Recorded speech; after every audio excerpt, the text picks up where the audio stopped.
রাজার ইচ্ছা হলো আমি জগন্নাথ দেব তৈরি করে প্রতিষ্ঠা করব। ওই বিশ্বকর্মা ঘরে ঢুকছে, মানে 1 মাসের খাবার দাবার সব কিছু নিয়ে ঘরে ঢুকছে, ঘরের দরজা বন্ধ করে দিয়ে চুপচাপ শোন, ওই কাঠ দিয়ে কেটে কেটে সব ওই জগন্নাথ বলরাম সুভদ্রার মূর্তি জগন্নাথদেবের 1 মাস হয়ে গেছে, ঘরের ভেতরে খুটুর খুটুর খুটুর আওয়াজ হয়।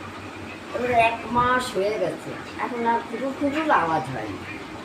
রাজা চিন্তা করতে কেমন এলো, নাকি বিশ্বকর্মা মারা গেল।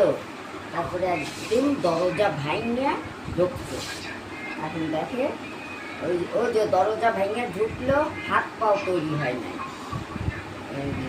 আর কিছুদিন পরে যদি উনি কমপ্লিট করে দরজা খুলতো, কমপ্লিট হয় নাই। কমপ্লিট না হওয়ার জন্যই ওই যে তখন জগন্নাথ দেবের পা হয়নি, পা হয় নাই, হাত হয় নাই। হ্যাঁ, হাত পাও হয় নাই, মানুষের দেখে ফেলাইলো, আর হাত পাও হইল না।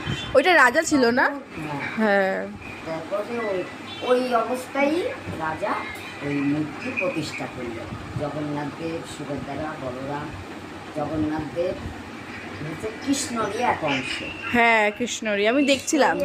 নারায়ণের এক অংশ, যে নারায়ণ সেই জগন্নাথ সেই কৃষ্ণ, একই জল জগন্নাথ।